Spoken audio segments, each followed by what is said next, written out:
Yo YouTube, Cobalion Council here, and today I'm here with another episode of Teachy TV. I believe this is episode 5. I'm going to talk about Pokemon abilities. Yes, abilities. If you think you know everything there is to know about Pokemon abilities, you can check out my next Teachy TV episode, which will be probably about cores. Yes. So you can go ahead and check next episode out. But today I'm going to talk about abilities, like I said. And this is, I feel like, the worst episode of the series because I did talk about the fact that I didn't want to give sort of a tutorial on how Pokemon itself worked, but how competitive Pokemon work. And the bad part of that is there isn't a set amount of like good abilities or bad abilities. Like some are bad, but some are good. But if you look at, like, for example, here I'm here on Showdown and Team Build tab, and if you click abilities, there are a lot of abilities, and a lot of these are good for certain Pokemons, or they are just good in general. But some of them, like for example, like Truant or something, if you go ahead and look at the Truant is like an ability where you has ability of like slaking, and it will let him skip a turn every time because he needs like to rest or something like that. But it just makes you attack once every 2 turns, which is pretty bad. Like for that's a bad ability, and the reason why is otherwise slicking would be kind of broken. And if you look at like Archeops, he has also has like a bad ability which halves his offensive stats when he's half HP, which is pretty terrible. But a lot of the other abilities that are just in Pokemon are good. If you look at this, adaptability, amazing ability. Aftermath, pretty good. Aerialate, amazing ability. Airlock, good ability, good ability. Pretty bad, pretty bad, pretty good. Pretty good, pretty good. So I can go every single ability there is and show you which are good and which are bad, but I don't think it's really good in that sense. Know that there are some abilities that can provide a immunity for a Pokemon, for example Levitate. If you are wait and you scroll over to Levitate, the L, Levitate.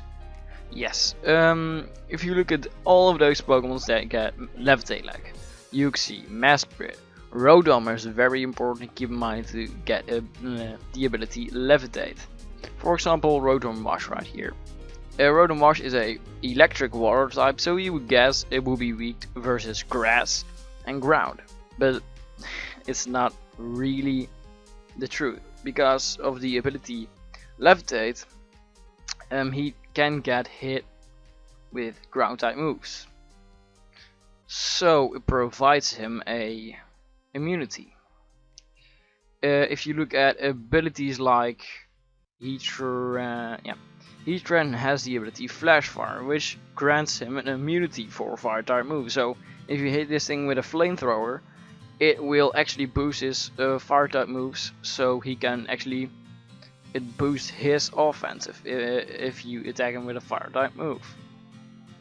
And there are some of these moves like Volt Absorb with Thunderous Therian. Volt Absorb, like electric type moves can hit him. Levitate is like the best to keep in mind because it's the best example. And you also have to keep in mind that some abilities can be negated by, like for example Extradial's Mold Breaker, Aura, Aura Break, stuff like that, Terravolt. Yeah, those abilities negate the other abilities of other Pokemon. So for example, Molebreaker, Rotom can have Levitate, it always has Levitate, but if you face a X-Rail with Molebreaker, his Earthquake, because it's of course stab Earthquake, will hit him for super effective and probably will knock it out. So Molebreaker breaks those abilities, and those are some abilities you like have to keep in mind. There aren't really the best abilities laying around, because for example, if you take Darkrai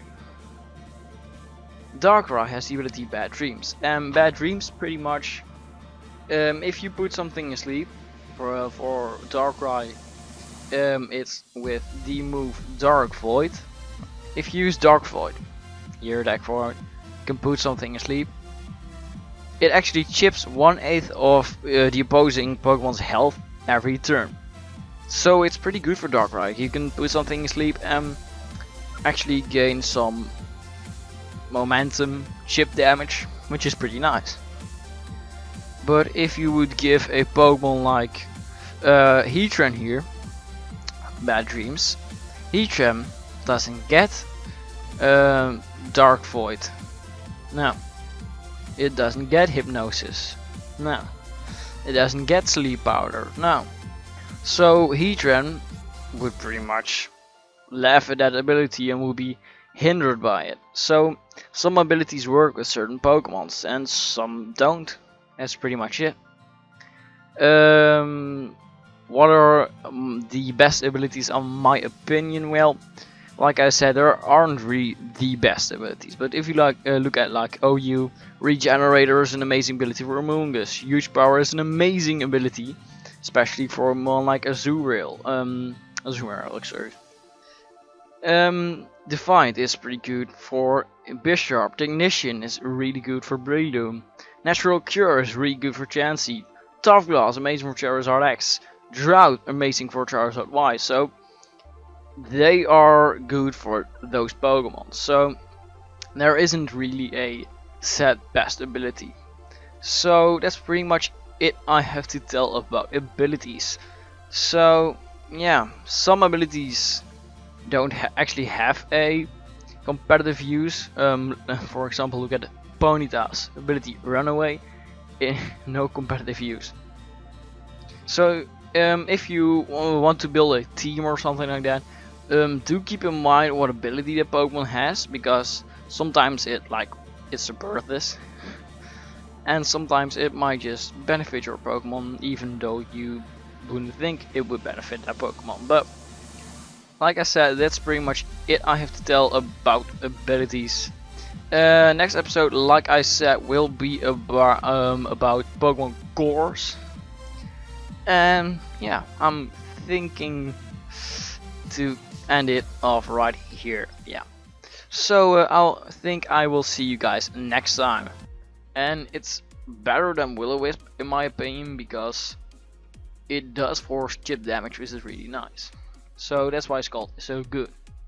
Second of all, knockoff. Knockoff, I feel like